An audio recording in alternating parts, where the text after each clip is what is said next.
Dan aku Bintang. Selamat datang di video pembelajaran kami. Dalam video ini, kita akan menjelajahi dunia dari mikrosel sampai struktur terkecil yang menjadi dasar kehidupan. Mari kita mulai perjalanan ini bersama. Apa itu sel? Sel adalah unit terkecil di kehidupan. Setiap makhluk hidup tersusun dari sel-sel yang bekerja seperti pabrik mini. Ada dua jenis sel yang akan kita bahas. Yang pertama adalah sel hewan dan kedua sel tumbuhan. Keduanya punya organel yang mirip, tapi juga punya keunikan masing-masing. Yang pertama, organel sel hewan.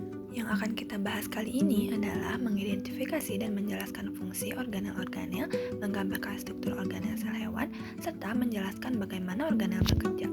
Selanjutnya, apa itu sel hewan? Sel hewan adalah jenis sel eukariotik yang membentuk jaringan dan organ hewan.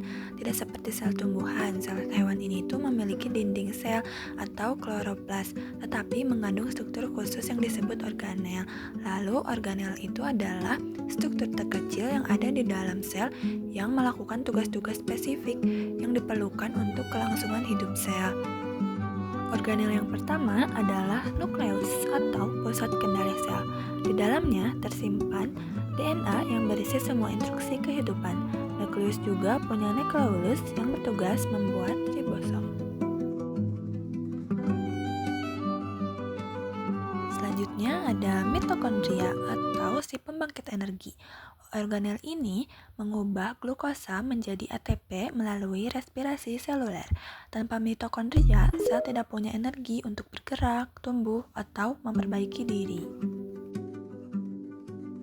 Selanjutnya ada ribosom, struktur terkecil dan bulat yang ditemukan mengambang di sitoplasma atau menempel pada retikulum endoplasma. Salah satu fungsinya adalah menghasilkan protein yang penting untuk pertumbuhan, perbaikan, dan fungsi sel. Lalu ada retikulum endoplasma atau RE adalah sistem transportasi sel. RE kasar membantu membuat protein, sementara RE halus memproduksi lipid. Setelah itu, badan Golgi mengemas dan mengirimkannya ke tempat yang dibutuhkan. Selanjutnya ada badan Golgi, tumpukan kantung pipi yang dibatasi oleh membran yang ditemukan di dalam sitoplasma. Salah satu fungsinya adalah untuk pusat pemrosesan dan pengemasan sel. Selanjutnya ada lisosom atau kantong-kantong kecil yang dilapisi oleh membran dan berisi enzim pencernaan. Lisosom sendiri berfungsi sebagai tempat daur ulang atau mencerna limbah dan organel yang rusak. Selanjutnya ada vakul atau kantong berisi cairan yang ditemukan di dalam sel. Vakul sendiri berfungsi sebagai gudang penyimpanan air, nutrisi, dan limbah. Pada sel tumbuhan, vakula besar membantu menjaga bentuk sel. Lalu ada sentriol atau struktur terkecil yang berbentuk silinder terbuat dari mikrotubulus. Salah satu fungsinya itu adalah untuk membantu mengatur mikrotubulus untuk mendukung struktur sel. Mikrotubul atau struktur panjang berongga berbentuk tabung yang terbuat dari protein. Salah satu fungsinya untuk memberikan bentuk dan struktur pada sel.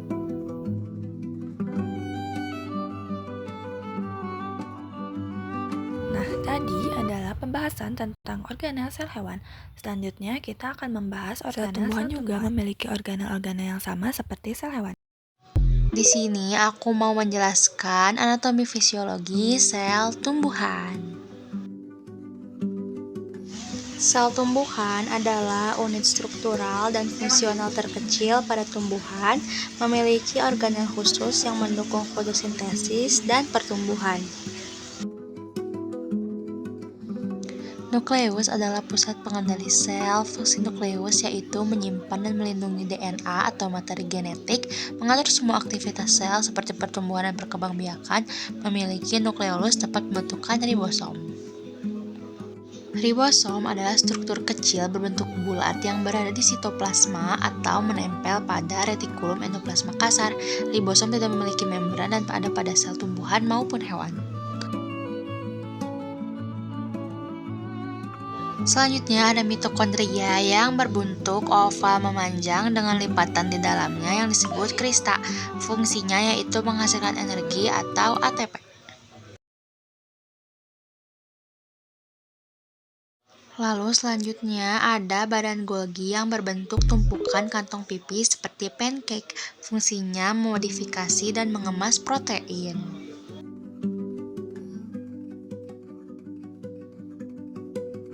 Lalu ada retikulum endoplasma kasar yang berbentuk lembaran pipih berlipat dan ditempeli ribosom. Fungsinya yaitu untuk sintesis dan transport protein. Selanjutnya ada retikulum endoplasma halus yang berbentuk saluran halus tanpa ribosom yang berfungsi untuk sintesis lipid dan detoksifikasi.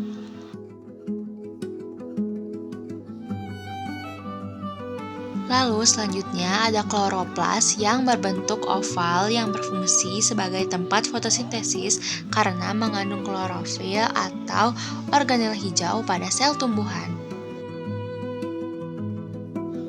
Vakuola yang berbentuk kantong besar berisi cairan yang berfungsi sebagai penyimpanan zat dan menjaga tekanan sel. Lisosom adalah organel berisi enzim pencerna yang sering disebut tempat daur ulang sel. Fungsinya yaitu menghancurkan zat sisa dari organel yang rusak. Lalu ada peroksisom yang berbentuk kantong kecil bulat, yaitu organel kecil yang berperan dalam metabolisme yang berfungsi sebagai menguraikan asam lemak. Lalu ada membran sel yang berbentuk lapisan tipis dan elastis, yaitu lapisan terluar sel yang tersusun dari dua lapis fosfolipid dan protein.